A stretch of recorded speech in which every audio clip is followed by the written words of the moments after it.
Two cars, one track, and 18 drivers. That's right, ladies and gentlemen, a very warm welcome to the Dallara Esports Championship 2025 World Final, live here in Paris. My name is Paul Jeffrey, and I'm delighted to say alongside me is the one and the only Mr. Luke Crane. Luke, how are you? And welcome to the show tonight. I'm good, mate. I tell you what, that has got me ready. The old intro to this show. Wow, that was quite extraordinary. But yeah, an absolute pleasure to be alongside you for this. And it should be a fantastic event for everyone watching at home.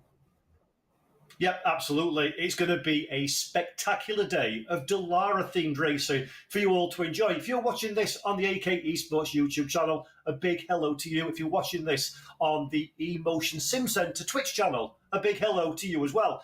Now, Luke, we've talked a little bit already about the fact that there are two cars, one track, and a championship to decide. But this is going to be, and we'll get into that one in a while, but this is going to be a real test of the driver's skill set, isn't it? 100%. What this will show for us is who's good at multiple different disciplines, right? In two different cars. And we won't necessarily see the fastest drivers from the semi-finals go out there and be the standout favourites in the final. Like, they've probably got the better chance, but the chances of there being someone who maybe just about sneaks into the final, winning it, is much more heightened because there is a different vehicle to use. Yeah, absolutely. Now, we're going to talk about the vehicles and the format in a little while, but it feels like a good time to introduce a VT that we recorded a little earlier today that explains exactly who our 18 drivers are heading into these not one, not two, but three upcoming races.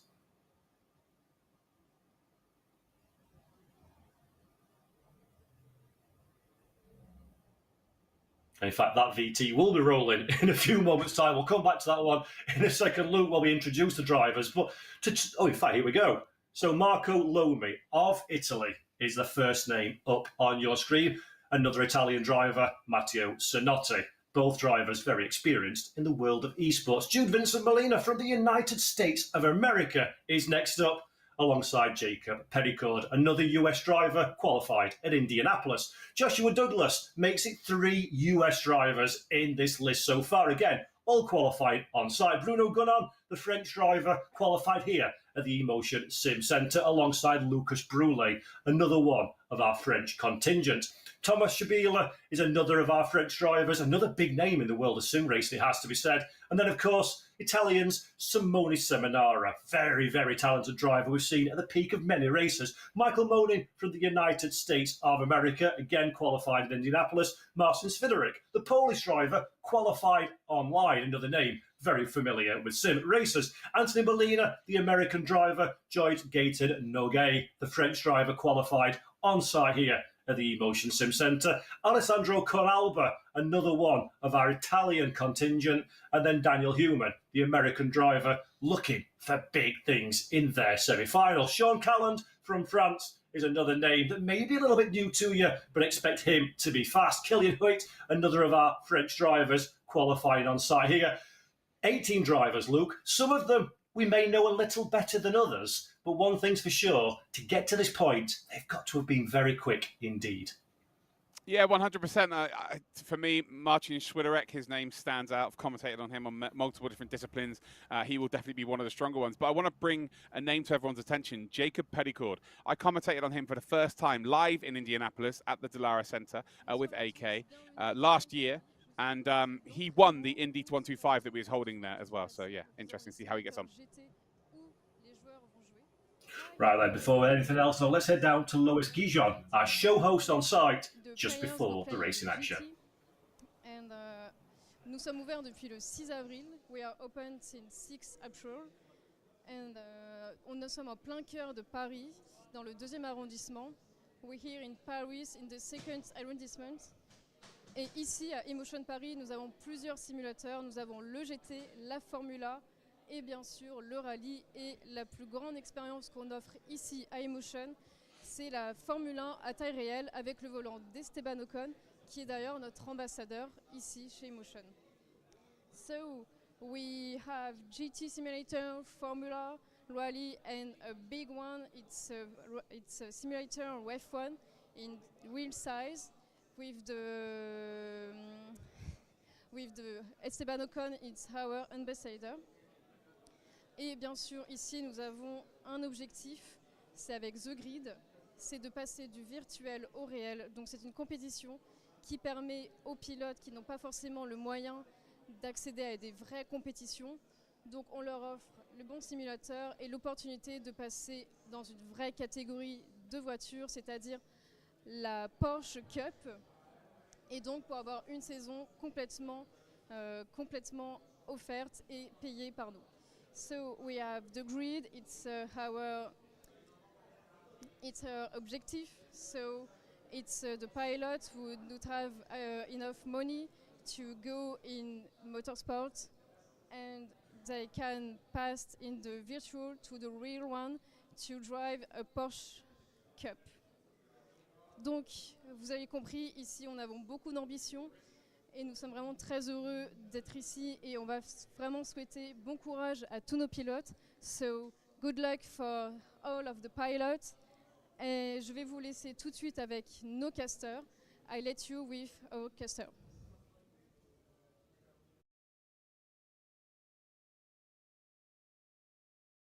On site with our drivers, and Luke, you've done many on site gigs, so have I. You can feel the tension, can't you? The electricity, hopefully not electricity, otherwise we've got a problem, but definitely the tension in the air of these events. It's special, isn't it?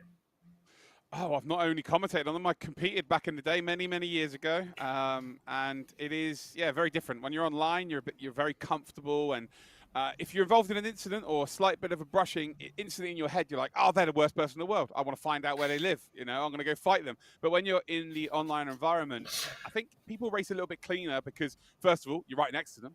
You don't want to get a slap to the face, of course. But second of all, you realize actually everyone is just a human being and they're all trying to achieve the objective of winning, but ultimately they want to do it in a nice, fair way so that at the end of the day, when they do have a glass of wine or a glass of beer or whatever they want to do to celebrate, they can do it together. Yeah, and I think that's the big thing, isn't it? We all love virtual racing, esports, sim racing, whatever you want to call it, but it's often forgotten about online that we are one big community. We all enjoy the same thing, and bringing these together, what AK Esports and what Dallara have done to bring people from the United States, from France on site, to bring people from all around Europe into a same place to race for a big prize, which again we'll talk about in a moment. It's a wonderful world we live in, isn't it, really? I know it's a little bit sort of like looking at things with rose-tinted glasses, but it's great that we live in a world where people like Dallara can put activations like this on. Yeah, do you know what? I was a part, again, of an event they did last year in Indianapolis during the weekend of the Indy 500, and they brought loads of universities from the local area together to compete, and I'll be honest, I didn't think the standard was going to be that high when I first arrived. I thought, oh, okay, you know, these are just university students that are kind of just taking it up as a hobby. But yeah, my God, it was so close, so competitive. Times were really fast. So I think it's fantastic just for sim racing in general that these people are being exposed to sim racing. I think it's difficult for people just to stumble upon it. I think you kind of need to be, well, it's the same with anything, right? If you want to become, you know, a professional footballer, let's say, it's really easy because you can see the Premier League on television, you can see the MLS in America, whereas sim racing is harder to be exposed to it. So AK giving that opportunity to people is real key. Yeah, it really is. And to talk about our drivers, we saw the names on screen, but I've written down a few key statistics. So we've got 5 nationalities from the 18 drivers that are taking part: Italy, United States, France, and Poland. And again, the qualification process was a little bit more difficult, a little bit more unusual. So we had 3 different rounds at 3 different tracks, and they were Laguna Seca from the 2nd to the 30th of June. In the 1st to the 31st of July, we went to the Circuit de Spa-Francorchamps. And of course, it wouldn't be sim racing if we didn't go to Monza. How droll. On the 1st of August to the 7th of September. And the drivers had an opportunity to set hot lap times, but using 2 different cars. So the Dallara Stradale, of course, which is the first car that we'll see in action today, and then the same car, but with a whole lot more fast things put onto it, the Dallara EXP. The average time across both sessions was combined to get the ranking for the qualification. So, Luke, you touched on it, but we'll talk about it some more for a moment if we can. This is a little bit about how the drivers can adapt as well, rather than just grinding the laps on one particular car. We're asking a lot from these drivers, and then we're going to put them in a motor race as well. Yeah, well, with a hot lap challenge, you can kind of do as many laps as you want, right? And, you know, just submit the perfect lap time. But then when it comes to the race, you have to then string 20 minutes together without a mistake in there. So there's drivers in this field that, you know, potentially have managed to just absolutely nail one lap out of 100, but the other 99, they were in a barrier, or they, you know, you can't park their scenarios for them.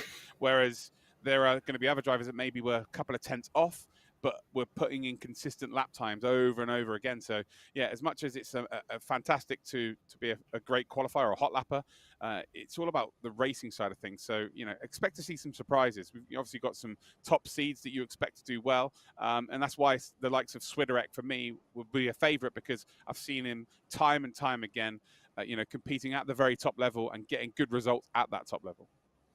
And unfortunately, Luke, I'm a bit of a bad omen for Marcin. I've also seen him time and time again, usually at Mono Brand Championship finals that I'm commentating on, and it just never quite works out for one reason or the other. So collective fingers crossed for all of our drivers, including Marcin Swiderek.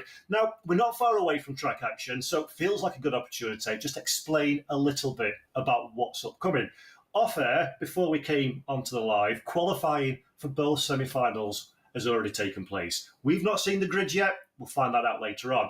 But it is going to be 9 drivers per final. And here's the thing, Luke. Here is the kicker, the change from the normal process. Of the 9, that's not 9, is it? That's 10. Of the 9, only 7 go through. So it sounds easy on paper. Get in the top 7, make your way through to the final. Not as easy as that in real life, is it, though? In reality, this is going to be a very pressured environment. First of all, you are a northerner, so it's very dangerous to use your fingers to count because you've got more than we have down here. I didn't think. Second of all, yes, it's a completely different process. So we're not going to be looking at points. We are going to quite literally be looking at the top 7 are going to go through. So there is a bubble position. If you're 8th and 9th, you're done and dusted. So, yeah, the insurance situation of the top 5, I'm pretty sure in the first couple of races, we're not going to see too much fighting. They'd be silly to do so.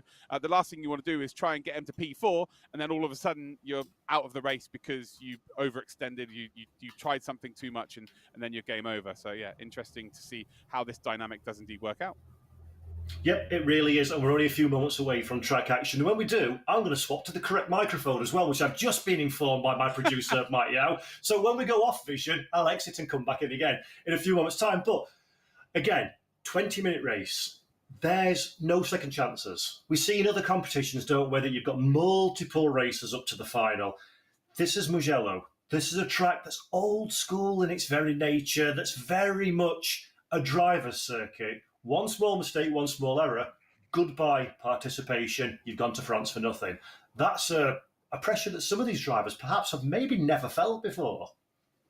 No, yeah, for sure. It's more of an esports format, to be honest. Like, it's not really traditional motorsports. I can't think of anything in motorsport where people get knocked out and then they're not available to race in the next race, you know. So it's very much lends itself to more of an esports format. I will say Mugello is one of the best circuits for racing because it's a traditional track where you go left, then right, left and right. It's a side-by-side action, lends itself. You know, you get an advantage to one corner, the next corner, the other guy's going to get the advantage. So you really have to be on it. And it's one of those circuits where you've got to set a move up sort of 3 or 4 corners in advance just to kind of put.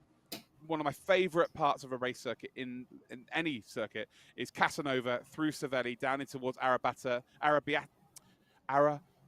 1 and then into 2. Like there's 4 corners there where you can't make an overtake, but you can set yourself up for an opportunity down in towards Scarperia. So yeah, again, we'll have a look at the track when we get there, but it's just one of those race circuits where genuinely you can race. And, you know, as much as I love motorsport, you know, in the last sort of 10, 15 years, we've had loads of tracks pop up that aren't so much fun to commentate on, but this one should be fantastic. That is incredibly diplomatically and well put. I like that one. I'm going to steal that about new racetracks and use it myself. But yeah, you're absolutely right. Racing intelligence is going to be vital for these drivers. 20 minutes, there's only 9 cars. If you get in a battle, if you're defending fresh air, if you're fighting where you don't need to, you will detach from the rest of the pack. And then it's as good as throwing the car into the tyre barrier. So I am sure, good people, you are all as fascinated as I am about the race that's to come. Don't worry, we're only a few moments away. I'll take this opportunity to introduce a hype video of this championship and of what we're looking forward to commentating on tonight.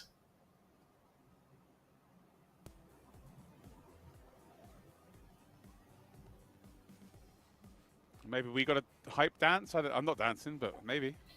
Well, yeah, well, we can hype anything you like. I'm still very excited. We're that excited about it all, folks, that we possibly can't control ourselves. But we might be the hype video. We could be the hype video. Enjoy the racing. There's your hype video. No, it is. We don't really need. This is the beauty, isn't it, of this competition? This is the moment everything has led to. The battles, the mistakes, the victories, all come down to this. The margin for error, none. One race, one champion, one final truth.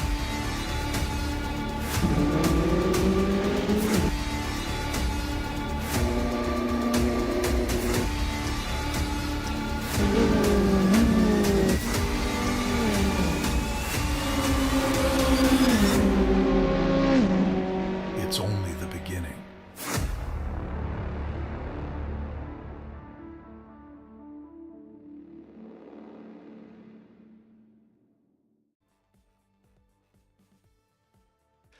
There we go then. Very exciting indeed.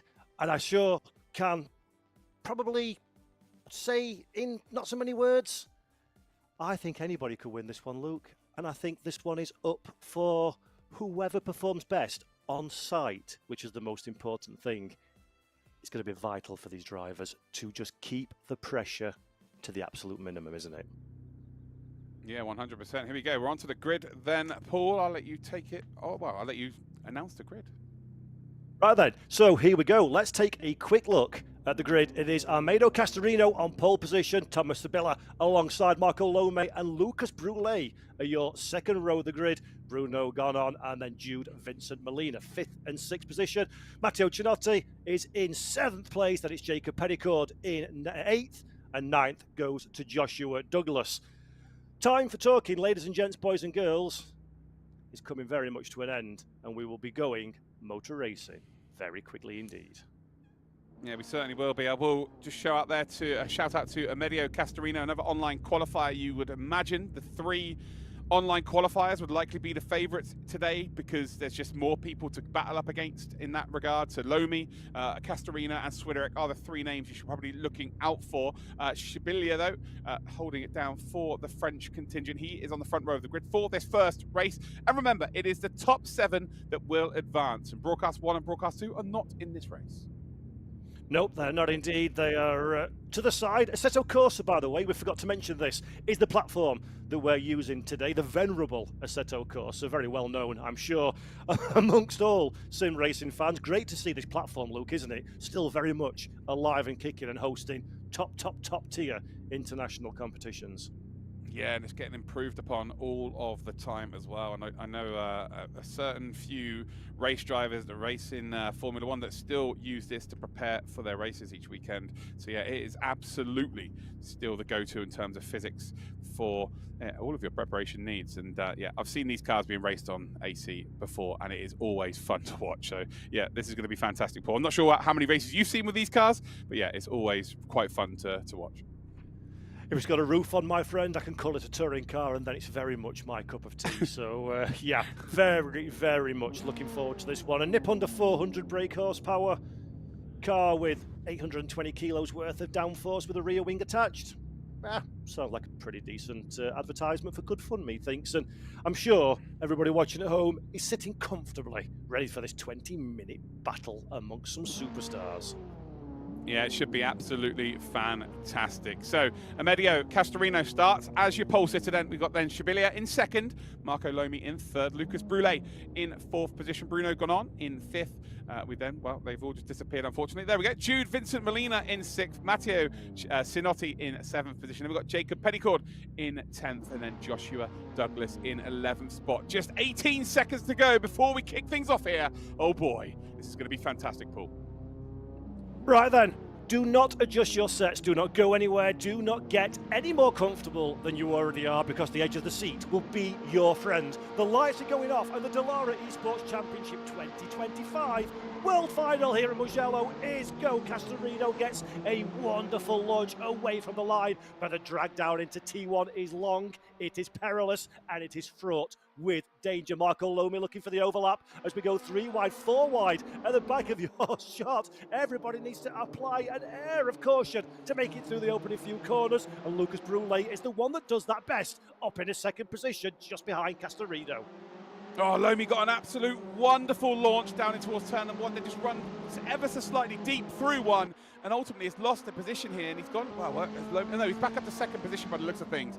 Brulé has dropped back down the order. No, he's back up to second position, so yeah, a timing tower, a couple of issues there. But yeah, Lomi, it looked like he was going to make a move, had the overlap around the outside, but ultimately just ran a little bit deep, and Castorino was given a bit of a freebie there, but very good start from everybody. They're all facing in the right direction, which is all that they want to do at this point. Yep, exactly right. The first aim of the game is to get through the opening few corners, get through the opening lap where the cars are the heaviest, the tyres are at their coldest, and Shabila we're riding on board with and looking at the driver in 5th position now. Sonotti just behind, 0.3 of a second, no threat at this moment in time, but for Shabila, he's in that top 7. That's where he needs to be. But you know racing drivers just as well as I do, Luke. Staying in position and taking it through to the flag doesn't come naturally to these boys, does it? No, there's very rarely an off button for a race driver, and also it's one of those catch-22 situations. Of course, you want to go through in the top 7, be nice and comfortable, but when you get to the final, you almost want to lay a marker down to your competitor and go, look, if I'm behind you in a race, I can get by you, I can beat you. So psychologically, it does, you know. Oh, that's a big mistake there. That's Jacob Petticord, who runs very deep there. Should get a nice drive off the exit, though. Would have lost a couple of tenths of a second. But yeah, you almost want to psychologically gain an advantage over your competitors, letting them know that, you know, I am capable of overtaking you and I am capable of gapping you. Yep, exactly that one. Part of motor racing skill set is about the mental armoury that you can bring to a motor race. And if you're the likes of Jacob Petticord or any one of the drivers looking to get inside this top 7, then you're going to want to play the mental game as best as you possibly can. Bruno Gonon, that we're looking at in 4th position, becoming a little bit detached from the fight for the provisional podium spaces. Thomas Shabila not quite close enough to close up just yet. But as a driver, Luke, these are perilous times because you can almost lull yourself into a bit of a false sense of security. And that, my friends, is where the mistakes come in. Yeah, at the start of the race, you're looking at the whole field as your race, but there's, you know, the longer it goes on, you kind of split the race into mini races. It's very clear that the front 3 have got a nice gap to work with now. So Bruno Gonon, knowing that just being in the top 7 is good enough, will start worrying about Thomas in behind him and go, look, if I can keep him behind me, we're good to go, which again is going to make him a little bit slower, going to lose a bit more time to that front 3, and then Shabila is going to be forced into a situation he probably doesn't want to be involved in, and that is, you know, trying to make a move around here, which again, it is a circuit where you can race, but it's still difficult to make an overtake, and if you can avoid it, being side by side with somebody, you want to try and avoid that. Looks like Joshua Douglas, who has got some fans, by the way, in the chat. I'm just seeing here, Molly Moaning is shouting out for Joshua Douglas. He's currently in 9th position and a little bit detached from the rest of the field. But in terms of our top 7, the gap between 7th and 8th right now, Jacob Petticord's got about a second advantage over Jude Vincent Molina. But yeah, it's not looking good for Joshua Douglas now, 8 seconds adrift from the field.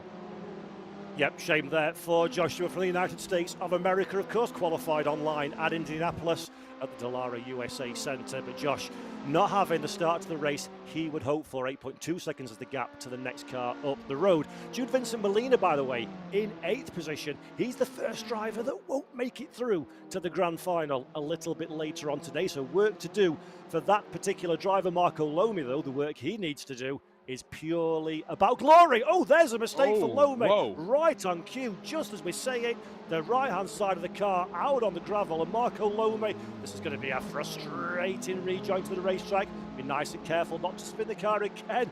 Gets hold of it, and Marco Lomi, all of a sudden, in beautiful symphony to what we were saying, they're the mistakes we were talking about, Luke, and that now, as things stand, if the checkered flag was to fall, would mean Marco was to go home early. Well, no, he's just about in, apparently. I've got to figure out where Jude Vincent Molina is in this. He's currently in... Oh, no, there you go. So, no, it's just figured itself out once they cross the line. So you are absolutely spot on. Lomi drops down into 8th position, and that is a costly mistake at this stage.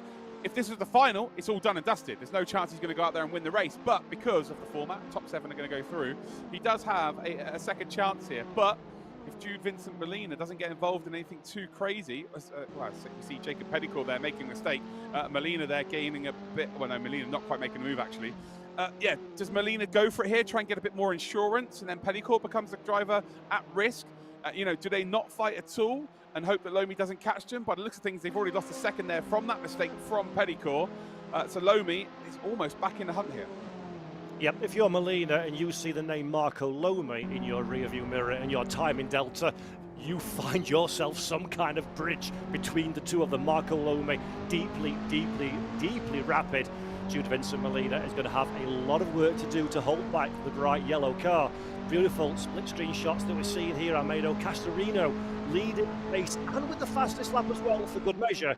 But the real fight is for that split position in 7th place, and here is the launch. Marco Lomi, first time of asking, looks to the outside line. I think he's going to carry the pace all the way around turn 1. Will he be given racing room? That's about as close as you're going to get. And Molina is now the man that won't make it through. Yeah, Lomi just pinches Jude Vincent Molina onto the apex there and trusted Molina to not run deep through the apex, and he did ever so slightly. Luckily, they both get through there very nicely indeed. But yes, Lomi into a top 7. And I'll tell you what, this is not necessarily the worst thing, because they will all have nerves, Paul. And you're almost in the back of your head, you're waiting to make a mistake. The reason why you're so nervous is because you are so worried about making an error. And the fact that he's had that error and it's done and out and early, it might bode him really well into the final, because he's clearly got the pace. He qualified, second on the grid, right? So he's clearly got the pace to be in and amongst the top drivers. So I'm just wondering whether, you don't aim to make a mistake, of course, but whether that helps him going into the final. And you make a very good point, actually, Luke. That is a very, very good point. Motor racing is purely who makes the least mistakes rather than being 100% clean. And perhaps for Marco Lomi, now that one's out of the way, he can build upon this. Big question is, though, there's still 12, 13 minutes left to go. Beautiful. Oh, dear. Yeah, there's a big spin there. So Jude Vincent Molina has just basically turned in with a bit too much power, lost the rear of the car, and Lomi gets caught up in that. Jacob Petticourt then has been able to just drive up the road and got a little bit of distance from these two. Molina is just, I think, still in behind Lomi. Or was it Petticourt? It might have been Petticourt, who just made that mistake. I think he was. It was, yeah. So now Jude Vincent Molina's gone up into 6th position. Petticourt's the one who's dropped down, and poor Lomi was actually the innocent bystander. Gets tagged ever so slightly, runs into the gravel, and if he does get a top 7, it will be the hardest fought top 7 ever. It's definitely making life hard, and everybody's making life hard for him, isn't it, for Marco Lomi? But the end result is that 7th position is now 2 hands firmly upon it. Jacob Petticourt, though, we saw it wasn't the onboard camera, it's the roaming RF camera that picked up the incident from Marco Lomi's perspective. So not quite sure exactly what happened there for Jacob Petticourt. What we do know is the car is still in contention, and if you're the American driver, it's the smart play now. Glue yourself to the back of Marco Lomi and see if Marco can shake a few trees with Jude Vincent Molina ahead. 12.5 minutes, 11.5 minutes. Whoa, running out of time. I'll be quite honest with you, Paul. I don't think he's got much of a choice here. He's going to have to stay behind Lomi, because I think the pace differential is quite significant. So yeah, I believe he has to stay behind Lomi and hope that Lomi and Molina really get in it. With 1.4 seconds to catch up, and we're nearly at halfway point in this race. Lomi doesn't have to make the overtake, but I think naturally he's going to catch him. So there is still an opportunity for Petticourt. But yeah, what's happened there is he's tried to defend the inside line and then got spooked because Lomi's got a really nice run around the outside. Lomi's tried to pinch him onto the apex, and yeah, he basically driving with his mirrors. And he's just turned in too much there with a bit too much power, and his rear stepped out completely. And to be still in contention this close, actually testament to how well he saved it, in all fairness. Yeah, absolutely. Who would have thought 400 brake horsepower to the rear wheels would be traction limited on the rear of the car? But Jacob Petticourt, as you say, still very much in contention for this one. Another fastest lap for Almeida Castorino at the head of the pack. 1.6 seconds now. 1.7 make that to Lucas Brulé behind. So surprising no one. Castorino's come into this one and shown absolutely immense pace, hasn't he? He's a very, very fast pedaler in anything, it seems, in sim racing, irrespective of the platform or the car, and he's proven it once again. Yeah, Amadeo here getting the perfect preparation for the final by just being out there and just running as fast laps as he possibly can. Lucas Brulé, though, is not being dropped by any stretch of the imagination. It's 1.4 seconds. It is fluctuating as well. Seems like Brulé's a little bit faster through sector 1, and then Castorino's a little bit quicker through sector 2, and indeed sector number 3. I want to shout out to the production team here, by the way, because I have been involved in a lot of esports sort of formats where, you know, the top 6 or top 7 go through and they still just focus on P1 and P2, when in actual fact we do want to see the bubble. We want to see the drivers that are not quite qualifying and then fighting for that spot. So fantastic to see that the format is being acknowledged. Yeah, really great work for AK Esports behind the scenes. Really great work on the racetrack from our 9 drivers. And by the way, Joshua Douglas, who got into strife at the start of the race, yes, is a fair distance back, still 9 seconds inching towards the 10-second barrier, but he's still in contention. While you're on the racetrack, you have an opportunity. Thomas Shabila, that we're looking at in 4th place, doing good work so far, closing that gap to Bruno Gonon at the bottom step of the podium. We'll keep half an eye on this one. We'll keep full attention, though, on this particular fight. And Marco Lome has made very short work of the gap between himself and Jude Vincent Molina. Yeah, heading down in towards that final corner, we're going to get a lovely onboard here, and you get to see how much cross steering there is and how much work they have to do behind the wheel. You can see also the undulation of this circuit coming downhill out of the final corner. And actually, to be fair, it was nailed there by the driver in front of Molina. And can we see Lomi potentially make a move? You can see the slipstream, the higher the speeds they go, the smaller that gap will get, the more speed the guy behind can indeed accrue. We run down towards turn number 1 there, braking a little bit earlier, and should get a really nice exit. A bit of a mistake there from the car in front. Getting a bit more counter steering. The tyres are going to be really hot at this point. So we head up the hill then through the left-right chicane, through turn number 2 and 3, and it's just normal service resumed. I'm not sure Lomi's going to be too worried about this. If the car in front of him is going faster than the car behind him, then he doesn't really need to make any moves here at all. Yeah, but that's very close from Marco. Massive counter steering there in the yellow machine. Does well to hang on to the car. So Marco Lome, absolutely and categorically, is showing no intention of consolidating that qualification position, climbing all over the back of Molina. And as Luke mentioned there while we were watching on board, a couple of mistakes from the white machine up there in 6th position. So Molina starting to feel perhaps the pressure of his Italian rival behind. And this is going to be vital. Soaking up the pressure is so important in competitions like this, Luke, and even more so when you look over your shoulder and you can see your rival in the whites of their eyes. Yeah, 100%. You've got here Bruno Gonon, who is currently in that 3rd position. You've got Thomas Shabila, who is in 4th spot. And this is what I mean by trying to get one over your competitor. The race is done. You're not going to win this race. You know, it's over and out in terms of the front 2. But you know, if you find yourself in a position where you are 1-2 with Bruno Gonon, we're in a different car, of course, maybe that's your strength. Now you've got to put one over him here to let him know that in the next race, if it's in the same situation, I have the beating of you. So again, we're on board with Lomi. Lomi with a really nice exit round that final corner, runs it nice and wide there as well. So should have that pace difference, should have that momentum difference as we run across the start-finish line here to start lap number 8. Yeah, we're on lap number 8 now with 6 minutes 40 seconds to go, and I think this might be the opportunity for that overtake. Molina, who would still be in a qualifying position, leaves that door open through turn number 1, and Lomi is not going to need a second invitation. He has the key, he's unlocked the door, and he's overtaken that position. Lomi up to 6th position, didn't lose too much time, and really the big loser in this situation is actually Petticourt, because he's still about 3.5 seconds behind, and these two didn't really fight for that spot. Yeah, that's a real shame for Jacob Petticourt. He was desperate for these 2 drivers to get engaged in battle, give himself an opportunity, as we're looking there at Jude Vincent Molina on board and on the racetrack as well. Now down in 7th position, as you mentioned, still very much in the qualification spots. So all he needs to do now is manage the gap, the 3.6 second gap to himself and Jacob Petticourt. Bruno Gonon holding on to that bottom step of the podium as well. Thomas Shabila just behind, keeping a watching brief, waiting for an opportunity with just under 6 minutes left to go here at the beautiful Mugello circuit in Italy. It's very much looking like Bruno Gonon has the advantage and will take the first podium of the event. Let's not forget, we're racing in semi-final number 2 straight after this one, and then there'll be a short break and we'll go into the final where we crown our champion and give them an opportunity to drive a Dallara race car on a real racetrack just next week.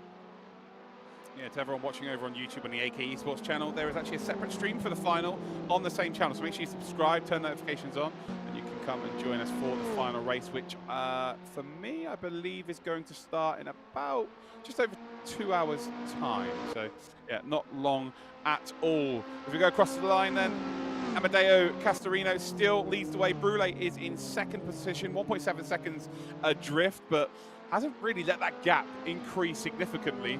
So you imagine these two are the two to watch out for so far, and if they can find themselves in a proper battle in the final, you think that Brule would have the pace to stick around. Then you've got Bruno Gonon, who's currently 6.6 behind. Shibilia is starting to close that gap. It's under a second now for the first time in quite some time.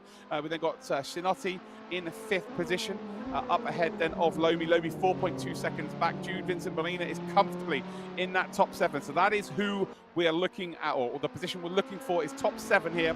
We'll advance through to our finals. There's not really been any contact between the drivers either, so you would imagine that would be it. Those 7 would go through.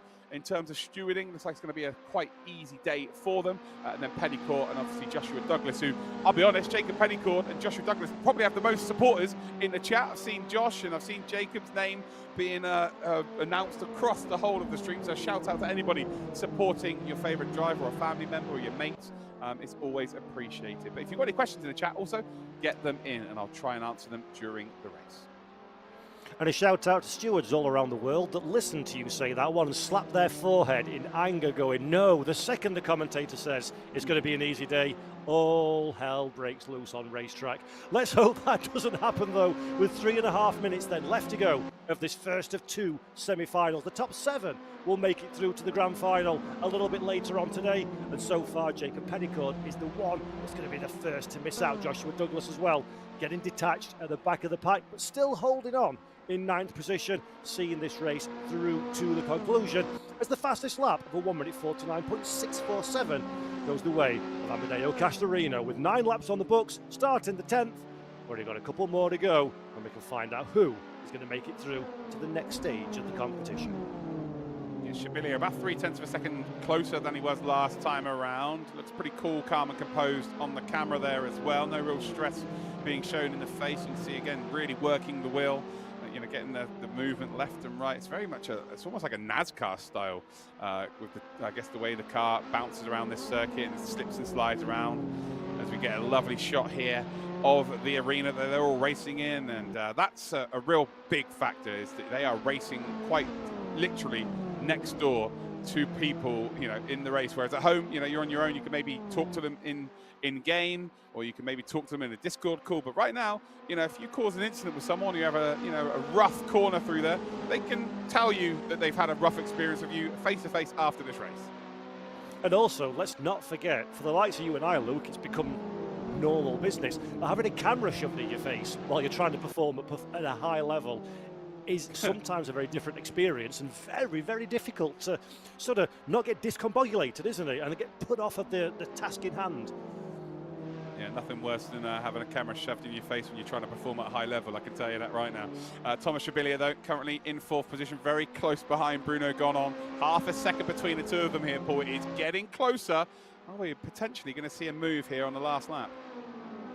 Yep, could well be. Shibilia he's got the air of the hunter about him, hasn't he? He's been very cautious, very conservative in his approach to this attack for P3 so far, just watching the car ahead, waiting for an opportunity, waiting for the absolute perfect moment to make your move. One mistake at this stage could be complete and utter game over for all of these drivers. They need to filter that into their risk versus reward matrix.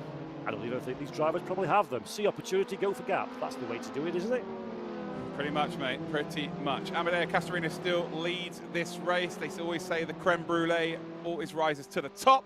Not quite this race. Maybe we'll have to wait for the final for that. But Lucas Brule is in 2nd position. Bruno Gonon holding on to that 3rd spot as it stands. But Shibilia has been catching up over and over again each and every lap. Now the gap is it was come down by about 0.3 of a second a lap. That's about 1/10 of a second. Now it's down to 4/10 in its entirety. It's my favourite part of this circuit through Casanova. Of course, I love this part of the circuit. Casanova is such an appropriate word there as well. Savelli, and now they're coming through Arrabbiata 1, then into Arrabbiata 2, and then really there's the overtaking opportunity of Scarperia, which is the right-hander we're coming up to now. A little bit quicker than the next corner, which is Pelagio. Again, not quite close enough here for Shibilia to make that move. Lots and lots of tension. Then there's only 8 seconds left on the clock for these drivers. There's going to be one final opportunity to make your mark in the 2025 Dallara Esports Championship final night event. The last opportunity to take the chance to drive a real Dallara EXP race car on the circuit. Paul Ricard. That, though, is a future problem. The right here and the right now is semi-final number 1. Over and complete. Castorino from pole position goes over the line, and with it takes himself a very, very commanding victory from Lucas Brule, Bruno Gonon, Thomas Shibilia in 4th, Matteo Cianatti in 5th, Marco Loma 6th, Jude Vincent Molina is the last of our qualified drivers. We say goodbye, sadly, to Jacob Petticord and Joshua Douglas, who failed to make it into the top 7 in 8th and 9th places, respectively. They've had worse days, though. They get €2,000 for the travel expenses and whatever they need to spend while they're over there. So, yeah, it's as much as it's not the greatest feeling coming in 8th and 9th, they're going to get €2,000. So, again, they've had worse days.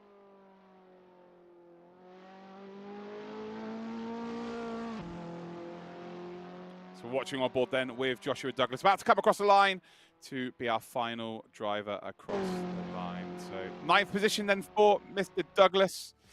Wow, that was an interesting race for many different reasons. Yeah, absolutely. So the key to this one was always going to be stay out of trouble. That's what the drivers needed to do. That's what, for the most part, the drivers delivered. But I think you said it, Luke, at the top of the show, and if you didn't, it's an absolute point worth making. You only needed the top 7. You don't show your full hand at this stage of the competition. It's all about the finals, isn't it? We've seen a bit of the form book, but my argument is that form book, get it, throw it away. It means nothing. Yeah, I think Lomi tried his best to not qualify for the final, chucked in a gravel, then got involved in Petticord's issue. I'm trying to remember what corner that would have been. That was through Corintau. Yeah, so got involved there with an issue, but still managed to just about get through. So hopefully all of the misfortune, I say misfortune is his own error for the first one, but yeah, hopefully all the issues and driver errors and the run out of talent is over now for him, and he can be good. Okay, so let's head downstairs then and talk to our race winner. I think Lois has got our race-winning driver. Hi, so well done for your race. How are you feeling about the final? Are you confident? Yeah, hi everyone. The race felt, pretty hard because you always have to adapt yourself when you are in a LAN event. But especially at the start, I was almost losing the position, but luckily I braked later than my opponents, so I managed P1. And then my pace was a bit faster, so I pulled a bit of gap to P2, and then I was just managing everything for get P1 and yeah, go safe to the final. Okay, great. And last question, who are you most afraid for the final? Probably about Zviderek. I don't know if the pronunciation is correct because I saw he's on the other semifinal, so I can't directly compare with him, so that's a bit annoying as well. But I saw he was very fast, so probably him, I will say. Okay, thank you, and see you for the next race. Fabulous stuff. Thank you very much. And Luke, it's wonderful, isn't it, to be able to get the emotion from the driver that very second they step out of the quote-unquote car. Oh, sim racers having to talk to actual people. It's crazy how far we've come in the last 15 years. Yeah, I tell you what, I will say one thing. I predicted Castorino and Swiderek at the start of the show, and well, Castorino just won a race, and then he predicted Swiderek was going to be his top competitor. So yeah, I only get one thing right every year, and here it is. Where we are, not October. It's taken this long.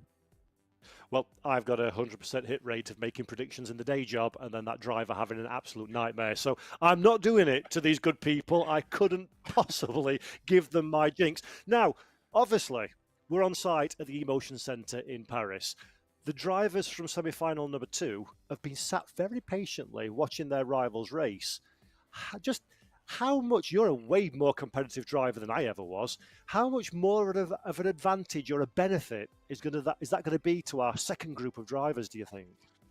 I don't think there's any positives to it, to be honest. I think I would want to go first.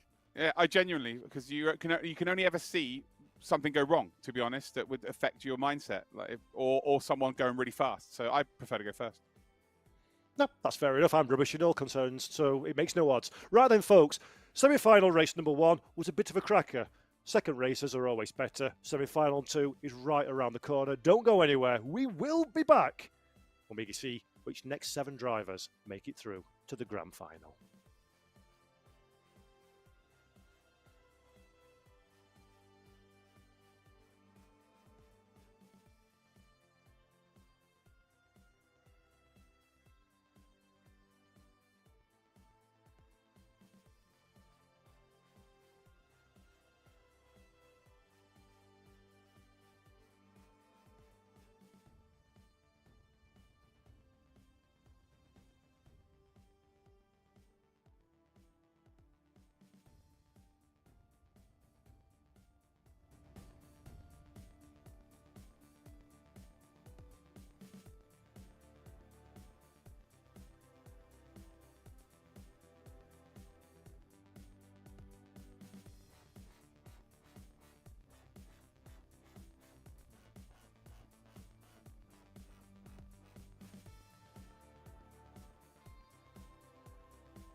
everybody, and welcome back to the Dallara Championship 2025 World Finals Day here at the eMotion Centre in Paris.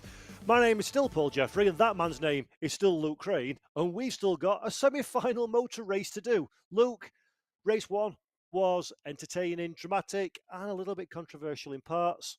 Semi-final number two, more of the same, please. Absolutely. Castorino has thrown the gauntlet down. He believes that his biggest competitor is going to be Marcin Swiderek, which is something I agree with. And we get to see Swiderek now in action in the second race. So I think the pressure is on Swiderek, to be completely honest. Like, he's almost been told, I'm worried about you. You're the one who has to do well. And if he doesn't in this race, then it's a kind of like, oh, okay, maybe Castorino has already got the better of him. Yep, and that's a very important thing, actually, because, again, just to be very, very clear, if you're joining this broadcast early or cannot make sense of the pictures that are in front of you, all of these drivers are on site together in France, in Paris, and they're going to hear the comments that people are saying Swiderek is a shoo-in for this victory. He's a favoured driver, he's a big name. That plays on the mind, doesn't it? Especially when you've got a bit of downtime, Luke, and you're sort of waiting for your turn in the cockpit in an uncomfortable scenario compared to being at home. That starts to eat away in the head, doesn't it? No one wants to be a favourite, that's for sure. We're seeing it in the Premier League right now. Liverpool like Arsenal are favourites, Arsenal like Liverpool are favourites. And then you go to Formula One, McLaren, who's clearly been the quickest car. They're suddenly like, well, no, actually, Red Bull are the fastest car. It's like, well, hold on, you know, just embrace it. But some people just do not like being the favourite. So, yeah, I think that's very clever from Castorino there. Maybe a bit of mind games, kind of, yeah, that's the one I've got to watch out for. Over to you. I've performed, I've done my job, you know, it's now over to you to go out there, get that win and prove why I believe you are the favourite to win this. Yep, absolutely. Well, unlike race number one, we're almost ready to go straight away. 1 minute countdown on the board for the green flag, and it's Marcin Swiderek, who's the quickest driver of all. So the favourite tag, sitting comfortably on the Polish driver's shoulders, quickest in qualification. Michael Monin alongside him on the front row of the grid. Simone Seminara will line up in third position, just ahead of Gaëtan Noguet in fourth. Fifth position goes the way of Huit. Alongside him is Calland, and then it's Molina, Human, and Cornalba are your top 9. If anything we've learned from the first race of the day is absolutely nothing is guaranteed irrespective of your qualification position. No, absolutely not. And it's nice to see that the top USA qualifier of the 2 races on the front row for the second race. So yeah, it's all 3 of the top 3 drivers have qualified in a different way. So that's fantastic to see that, you know, it doesn't really necessarily matter where you've qualified from, you can still be right at the sharp end, as we have a lovely onboard there of our pole sitter. So the favourite to win today, Swiderek, I think is pretty much the general consensus. We're about to find out if he's going to do what Castorino did and win this race. So here we go then, the lights are on and the lights are off. We go for semi-final number 2 of the Dallara Esports Championship 2025, the finals day here in Paris. Marcin Swiderek from pole position will be hoping to have the advantage for the long run down into T1, and away we go. Michael Moan in second place. He's vulnerable though, the inside line has been open. Seminara tries to walk through the gap that has been very nicely presented to him, but Simone Seminara can't quite get alongside. Michael Moanin holds on to second place. Noguet behind, keeping a watching brief as well. Everybody through the first few corners. Really clever there from Michael Moaning. Runs a little bit deep through turn number 1, but ultimately knows he's going to be able to get the power down a little bit earlier on the exit of it, and just kind of kept himself out of trouble. Didn't really want to pinch towards the apex there, and, you know, maybe have a bit of contact with Seminara, and ultimately keeps hold of P2. I think in terms of the qualifying times, you know, Swiderek is very, very quick, so that's not his battle in this race. It might be in the final, but right now, just make sure you get yourself a good position. Make sure you find yourself some decent track position and safe space, and ultimately then don't have to worry about being outside that top 7. Yep, absolutely. Very tense times then for all of our drivers. Sean Callum riding on board with, looking back at Molina. Nice and comfortable gap at this moment in time. 0.6 of a second says the timing tower. No need to defend, says the driver behind the wheel. Killian Hewitt, that we're looking at in 5th positions, a little bit closer. Perhaps they would be comfortable to the cars ahead. But so far, everybody's keeping a nice, cautious opening few corners. Just bringing the tyres into temperature, bringing the car into temperature, and keeping their race hopes alive, which is the most important thing for these opening few laps at least. Yeah, very similar to race number 1. The front 3 have kind of got away here, but there's a lovely little cluster of Noiguet, Huet, Calland and Molina. And the most important point about that is that all of them are currently in the top 7. Human now about a second off of the pace of that top 7. And then you've got Cornalba, who is in 9th position. So as it stands, it's very obvious that the front 7 have a little bit more pace. And if they're just to keep themselves out of trouble, they'll make their way into the final with safe passage. But it's easier said than done. In motorsport, we know that that is just not the way they work. They will try and race for every 10th of a second they possibly can. So expect to see some fireworks during this race, regardless of where they are on track. Oh, yes, that's exactly what we have come here for, Killian Hewitt, then. That we're having a look in 5th position. Beautiful livery on that Dallara Esports. And there we go. There is the young man riding on board at this moment in time. Killian, of course, comes from France, qualified on site at the eMotion Sim Centre. So he's one of the drivers that are quote-unquote on home soil, or at least have got a little bit of venue experience compared to those around, and so far so good for Killian. He's doing good work, but there's Anthony Molina. Hello tyre barrier, hello racetrack. A little bit of damage on the red machine, and Molina has fallen all the way down into the clutches at Cornalba. Disaster for car number 7. Yeah, I'm a little bit upset for Cornalba there a little bit, because that was a horrendous rejoin. Unfortunately, so Cornalba there had to really back out of that, otherwise there would have been contact. And yeah, I believe Molina needs to have a little look at himself there, a touch, and just think there are other people on the racetrack. It's not all about you just rejoining as soon as you possibly can. And Cornalba's going to be looking at that top 7, getting away, thinking, oh, I could be really close to, in that last, the last bubble position in terms of P8, could be battling for that P7, but Cornalba's really hurt him there.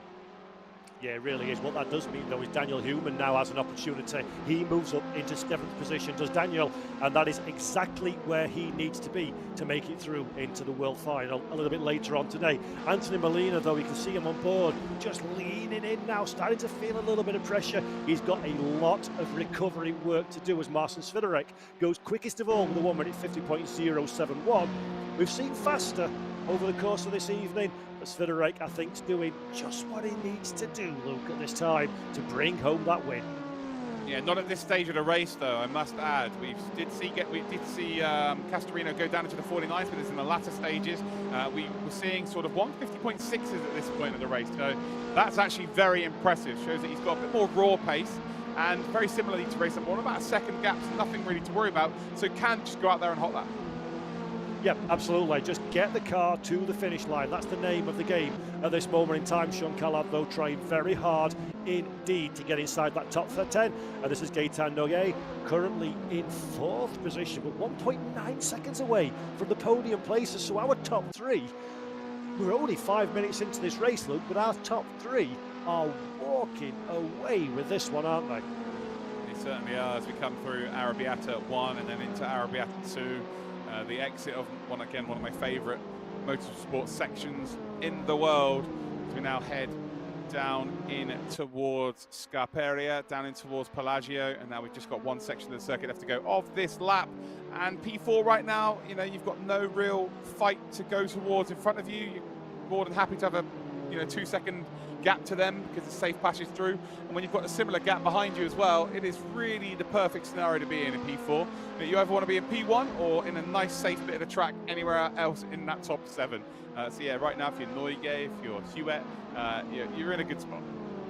But then again, you speak to Marco Lome and he'll tell you sometimes that good spot can be a little bit too comfortable and a mistake is right around the corner. And often in racing, it's not always door to door, wheel to wheel.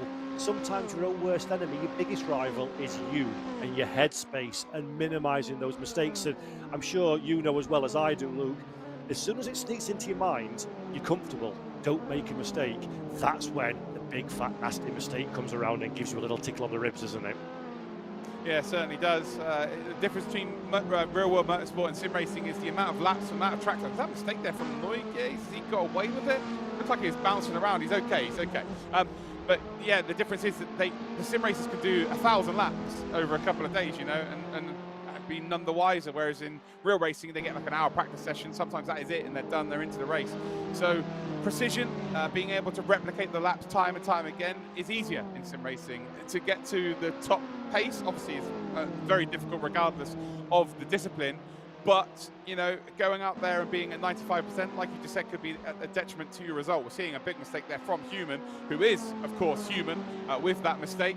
And can Molina potentially take full advantage of it? I think this is actually pretty good for Corn Alba, by the way, because if these two do start having a little bit of a ding-dong, it does bring him back into play. Oh, it really does. This is completely well and truly game on for the top 7. Let's remember, just like semi-final 1, if you joined the broadcast new, to give you a bit of insight, the top 7 make it through to the world final a little bit later on today. 8th and 9th, thanks for coming to France. See you later. Onwards you go. So this is vital now for the likes of Anthony Molina, for the likes of Daniel Human that holds on to that 7th position, and for Corn Alba, as Luke Crane rightly mentioned, the harder these fight, the closer that car can join and make it a 3-way squabble. If you're Daniel Human, the weight of the world is on your shoulders, and with 12.5 minutes to hold on, it's going to be a big ask. Yeah, we know that Molina has a mistake in him. We've already seen that into the wall, and also not thinking overly too clearly as well by rejoining the track in the manner that they did. So, yeah, if you're Corn Alba right now, you're not that worried at this stage of the race, as we see a potential dive up the inside. It's a big dive. He's not going to hit the apex. Oh, he does hit the apex, actually. Looked like he was going to completely steer off the apex there and actually got away with it. There will be a loss of time, though. Corn Alba will close up as we come up through turn 2 and indeed 3. The lovely chicane here. There it is. The gap has come down. It's half a second now between 9th up into 7th position, about 7/10 actually in its entirety. And can Human get back involved here in Molina? If Molina cannot drive away, there is a world where these three scrap it out for the rest of this race. Oh, this is fantastic stuff. 11 minutes then and 40 seconds on the clock. Anthony Molina is the man in the pound seats. He's the one that's got the golden ticket to get through to the final. Oh! But I think Daniel Human, oh dear, oh dear, oh dear. Corn Alba, throwing it all away. Yeah, Corn Alba there just runs deep, unfortunately, out of Casanova into Savelli, and I believe that will be his race done and indeed dusted. So, yeah, the final fight for that final position to qualify in 7th spot was 3, now it's 2. Human now 0.8 of a second behind Molina. Looks like Molina has found a bit more form, has found a bit more pace, and is driving away ever so slightly there. So Corn Alba will be gutted with how that's gone down. And there is the Italian driver, Alessandro Corn Alba, qualified in Italy at Verano at the Dallara Centre there. Made his way through into this finals event. And I do think for Alessandro, perhaps it'll be a case of what could have been a little bit too much on the aggressive side. Not quite enough on the keeping on the straight and narrow. But saying that one, we have got 10 minutes, just over half race distance left to go. And Luke, if anything that we've seen from the 30 minutes, the 20 minutes of the last race, the 10 minutes of this one, mistakes are never far away. You've got to stay in the race to still be with a shout. And for Daniel Human, he could possibly be the fly in the ointment for Molina that brings Corn Alba back into this one. Yeah, they are only human after all. Well, I guess one of them is at the very least. As we run in towards turn number 1, he runs a little bit deep, and he's got to try and get into the head of Molina slightly ahead here. Maybe to take some different lines than you would expect there. Maybe throw Molina off by making him think you're going to send one from a huge distance. Right now, the distance is manageable. Half a second is manageable. You're not expecting anything to come out of the blue. But if you just take different lines and he's looking in his mirrors at you, and nearer the braking zones, and he's not focusing on getting the car stopped, that's where mistakes can creep in. The gap will come down. Then the opportunity can present itself. Yeah, it does feel a little bit though, doesn't it, that Molina's got the pace over Human at this moment in time. So Dan just dropping back a little bit, certainly not for one to try in. The car and the body language suggests all of the racetrack and a little bit more is being used by Daniel Human. But at this moment in time, it's not quite enough. He's dug deep, but he just needs a couple more tenths of a second a lap to stay in contention with Molina. And for Daniel, this is a difficult prospect, isn't it, for the American driver? He qualified at Indianapolis at Dallara Centre, USA over there. He's come all the way to France, and you can smell, you can taste, you're almost there for the end goal, but not quite. And as a driver, how difficult is it to not start searching for more lap time that you just don't have, and then make the inevitable hello tyre barrier, goodbye prospects? It's a really good point you make there about, if he's qualified in a different country, and, cultural differences between Indianapolis and Paris are quite large, and, just not, being comfortable in your surroundings can be a bit of a struggle, and if you're from the region that you're racing in, that's a huge advantage. So I think that's a really, really good point you've brought up there. But motor racing is motor racing, right? You know, they're just hitting the loud pedal and then hitting the not so loud pedal, just you know, sometimes a little bit better than the other driver or their competitor. Or the driver that's doing it the very best right now is Swiderek. Not sure exactly what his fastest lap time is currently, but we're looking for a sort of mid-49 to be on pace with Castorina at this stage of the race. Yeah, fantastic performance, isn't it, from Marcin Swiderek? Qualified online, the Polish driver, one of only 2-3 drivers that have qualified online, and the only one, funnily enough, in this semi-final number 2. Everybody else has done their on-site process to get here, and Marcin Swiderek doing a lot of good work to justify a potential favourite tag coming into this event. But again, this is only the semi-finals, ladies and gentlemen. The top 7 from here will join the top 7 from semi-final 1 for one final dance to decide the champion. And everything you do now, it might be good, it might be important, it may be a dominant win, but Luke, when you get into the final, that's worth precisely nothing, isn't it, compared to what you do in the here and now? No, the only thing you can really gain from this race, well, I guess there's 2 things, is safe passage through to the final, which is always good, but it's comfortability, being, you know, comfortable with the rig, because, you know, you may not have your favorite pillar that you would have at home, or, you know, you're using this different equipment to what you would be using at home. Like, it's very unlikely, the amount of sim gear in the world at this point, it's very unlikely that when you go to a LAN event, you're going to be using something that is the same as what you would be using on a LAN event. So yeah, getting comfortable as early as possible is absolutely key. And I believe Swiderek might have just put in the fastest lap out of everybody today. Absolutely consummate performance at the head of the pack. Daniel Human now has an opportunity. He's been almost thought he was being released by Molina, but no, Molina just about holds on. Human wanted the inside line, has no opportunity, looks to the outside for the run down into T1. They're going to be side by side in the braking zone. Human, though, he's got the optimal line. Will he switch back to the apex, try and get the run uphill out of turn 1 into the chicane? He does so, but there's a pesky Dallara in the middle of the racetrack, and Dan Human, absolutely everything that he can, he's trying to deploy right here and now, but Molina is the equal to every single opportunity. This is a great defensive drive from the car in 7th position. Yeah, do you know what? I'm not sure it is. I think Human makes a mistake there. I think he was perfect through turn number 1. He opens it up, gets a real nice run, and into turn number 2, he's got greedy. He's tried to make the move there, or he's tried to maybe try and force a gap, and then he's just run deep through that corner, and now the gap is so significant. With only 5 minutes 50 seconds, that might have been his only opportunity. He needed to be a bit more patient there, and if it, you know, even if it was stayed right behind him underneath that rear wing for this entirety of the lap, and then try and make the move down towards turn 1 on the next lap, it has to be. This is the race right now. This is P1 to them. P7 is the P1 to them to get through to that final. I just think Human got a little bit away with himself. They got a little bit too excited and tried to do it too early. And I think Molina did my favourite tactic, slow the car down on the apex and make the guy behind go, "Ugh," and then worry about it. Whatever the end result was, though, it's worked out absolutely sterling for Molina. The comfort blanket that they needed now, coming into the final few moments, has been delivered and will be used very nicely indeed. Sean Calland, that we're having a look at in 6th position, not seen much of the bright blue number 6 machine so far in this race. Having a quiet event, got a good opening lap, stayed out of trouble, and they're very, very comfortable. 7.7 seconds to Molina behind. That is pure and simply a mistake, and a mistake only can wrench that 6th place out of your hands. But again, racing driver mentality, sat in the commentary box up here at home, it's all nice and easy, stroke it through to the flag. If you're Sean and you're in the car, you want to send a message to Hugh ahead. You want to show, hey, I am as fast, if not faster than you. When we come into the final, I've got your number. Yeah, no, definitely going to be stroking into the flag for the rest of this race to try and get himself through to the next stage, into that final. And he's got a perfect gap behind him to work with now as well. The gap's quite significant, it's like 8 seconds. So there's nothing really to be too worried about apart from your own demons.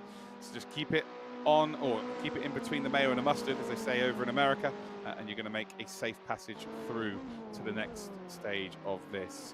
But yeah, it's quite a good position to be in. A big gap behind him. There's also a car in front that's clearly quite quick as well, that you can just sort of focus on. If you're on your own on circuit, you've got no one in front of you, that's where mistakes can really creep in, because you start thinking about other things. But when you've got a car in front of you that is also equal to pace, and you're both negotiating yourself through quite nicely, it's not a worse position to be in the world. A gap now, by the way, is 1.5 seconds between Human and Molina. Molina did the hard work, you're right, just maybe went through turn number 2 a little bit slower than he had done previously on this race, completely caught Human off guard, and that is just very clever defending work.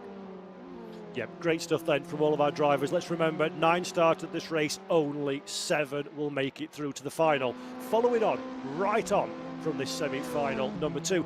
Well, we've got an opportunity. Big shout out to AK Esports, to Dallara AK Esports, and of course to the Emotion Sim Centre in Paris, where we're hosting this final. We're using their fantastic racing simulators. Would not be possible. All of these rigs for all of these drivers that have come all the way around the world. A beautiful facility. A big thank you to Emotion, to Dallara and to AK Esports, as well as the people behind the scenes that make these things happen, not least of which is drivers that have taken a lot of time out of their busy life schedules to head on over to the capital of love to go motor racing in a virtual sense, but in a physical location. How weird's that one? But great all the same. And there was me thinking the capital of love was in our commentary box, Paul. Well, okay. Always, my friend, always. 1.3 seconds now, the difference between P8 and P7. The golden ticket position is P7, and now 1.4 seconds. And yeah, Molina's just doing enough as it stands. 1.5 laps to go. Don't make any mistakes and you're good to go. Hold on, what's happened to Noigues? So Noigues is off the circuit here somewhere. He's dropping down the order. QA goes through, Callan's going through. I'm not sure it's going to be enough for Molina or Human to really get involved here, but he has dropped down significantly then, so was comfortably in P4, now down to P6, and that is how simply and how easily a mistake can happen, and that's how easily a race can be over.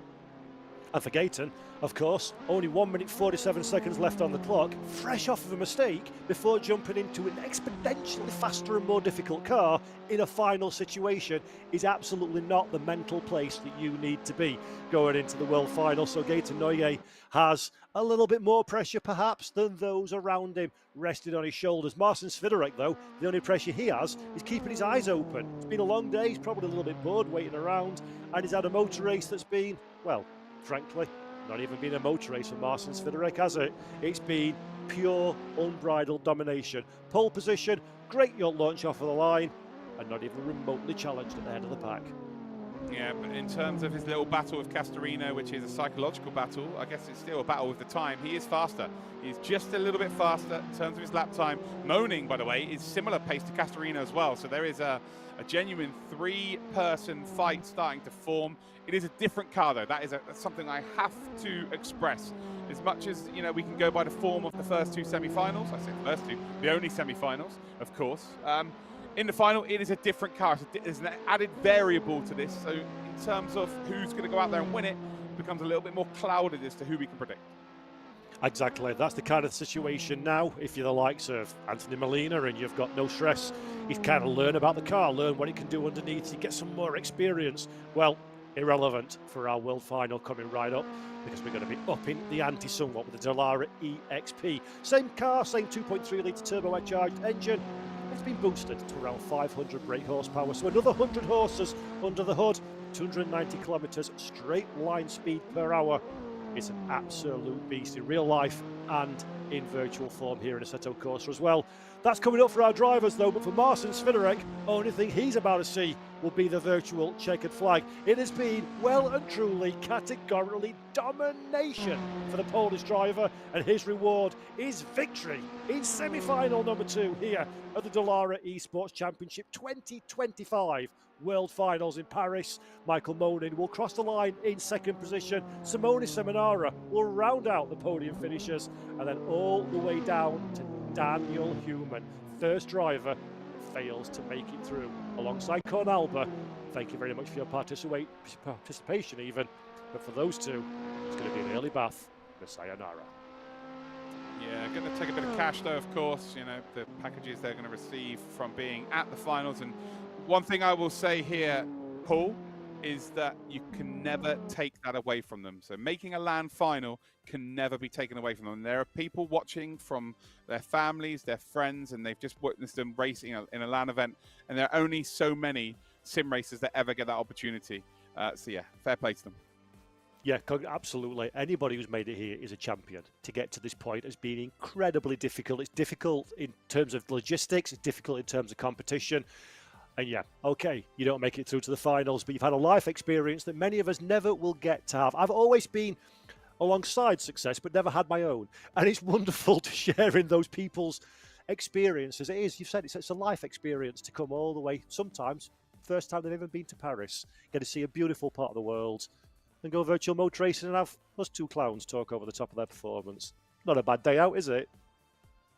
No, they've definitely had worse days, that's for certain, as I've mentioned a couple of times. And of course, you've had your success. Remember the first time you were at the racetrack or the first time you had a LAN event? You know, I was doing a relatively normal job before this. I was an engineer for 15 years, and now I get to do this. So this is our success, right? Doing a passion as a job, which is quite ridiculous, to be honest. You know, getting to go to events and commentate on these superstars as well. But, you know, being at the race circuit or a LAN event is just, that is our reward. Yeah, no, could not agree with you more. We're very, very lucky boys and girls indeed. The reward for our good people watching at home, though, has been another incredibly entertaining motor race. I think we're going to go and hear from our winner in a few moments' time before we gear up for the final. Any thoughts from you, Luke, on... obviously, Marcin Swiderek, standout performance, but in fact, no, come back to that one. Let's head down to our race winner, Marcin Swiderek. Hi, well done for this race. How are you feeling about the final? Are you confident? I'm pretty confident unless I make a mistake in the final, because to be honest, this car was easier to drive, and for the other car, the tires are easily overheating. So we must be careful, not only with the other drivers, but with ourselves. And I'm a little bit sick, as you can hear, so I must keep my focus. But I'm pretty confident I can do a better job in the last race. Great. And one more question. Who are you most afraid of for the final? I think Amedeo Castorino would be tough opponent, but Manning from USA also was behind my toes for the whole race, so we will see how they are prepared for the last race. Okay, so good luck for the final, and see you at 9 p.m. to the final. A very confident Marcin Swiderek then, even though he's feeling a bit under the weather. That's a dangerous proposition, is it not? Yeah, I think being a bit sick actually sort of focuses you a little bit more. I think there's less things you're worrying about because you're just kind of like, I just want to get through this. So I'm not necessarily, I don't know, maybe that's just me being a bit odd, but I think that's not the worst thing in the world, especially when you're like not, you know, he's clearly sick, but not that sick, you know? So yeah, very, I don't know, I don't think it's necessarily the worst thing. I will say this, obviously he had to mention Castorina, but the fact that he's mentioned Moaning, who's just in behind him in that first race, he's obviously knows he can beat him, but that says to me that he is worried about having a different car in the final.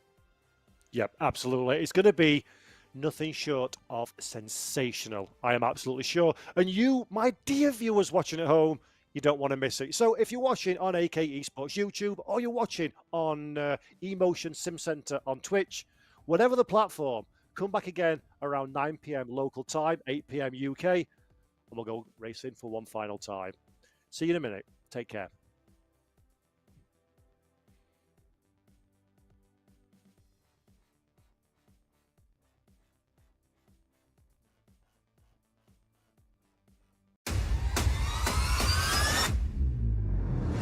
This is the moment everything has led to.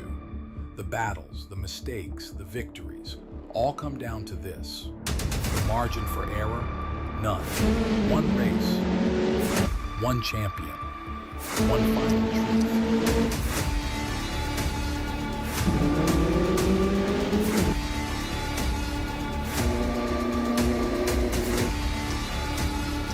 truth.